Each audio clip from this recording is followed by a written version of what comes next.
এই মুহূৰ্তত চৰকাৰী কৰ্মচাৰীসকলৰ বাবে জনাব বিচাৰিছো বৃহৎ সুখবৰ।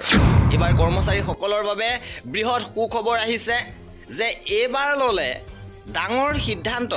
এবাৰ লোৱা হৈছে ডাঙৰ সিদ্ধান্ত, অৱসৰৰ বয়স 2 বছৰ বৃদ্ধি কৰা হৈছে। কেবিনেটৰ বৈঠকত এই অনুমোদন আহিছে। সবিশেষ জানিবৰ বাবে ভিডিঅ'টো প্ৰথমৰ পৰা শেষলৈকে চাই থাকিব। এতিয়া অৱসৰৰ বয়স 2 বছৰ বৃদ্ধি কৰাৰ সিদ্ধান্ত লোৱা হৈছে। এই সিদ্ধান্তৰ দ্বাৰা লাখ লাখ চৰকাৰী কৰ্মচাৰী উপকৃত হ'ব আৰু তেওঁলোকে এতিয়া 62 বছৰ বয়সলৈকে কাম কৰিব পাৰিব। এই পদক্ষেপ কৰ্মচাৰীসকলৰ স্বাৰ্থত গ্ৰহণ কৰা হৈছে যাতে তেওঁলোকে অধিক সময় সেৱা আগবঢ়াব পাৰে আৰু নিজৰ অভিজ্ঞতাৰ সুফল দেশক দিব পাৰে। লগতে এই সিদ্ধান্তই কেৱল কৰ্মচাৰীকে উপকৃত কৰাই নহয়, চৰকাৰকো উপকৃত কৰিব।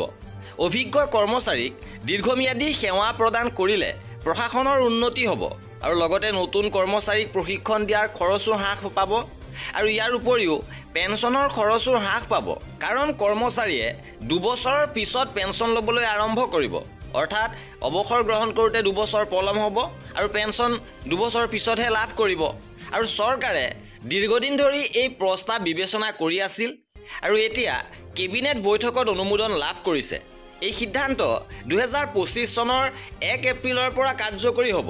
অৰ্থাৎ 2025 চনৰ 1 এপ্ৰিলৰ পিছত অৱসৰ লোৱা সকলো কেন্দ্ৰীয় কৰ্মচাৰীয়ে এই সুবিধা লাভ কৰিব পাৰিব। এতিয়া কেন্দ্ৰৰ পিছত ৰাজ্য চৰকাৰ কৰ্মচাৰীসকলৰ বাবে কেনেধৰণৰ পদক্ষেপ গ্ৰহণ কৰে সেয়া হ'ব লক্ষণীয়। আৰু এয়া আছিলে আজিৰ ভিডিঅ'টোত। কৰ্মচাৰীসকলৰ প্ৰতিটো আপডেট পাই থাকিবৰ বাবে আমাৰ চেনেলটো ছাবস্ক্ৰাইব কৰি ৰাখিব।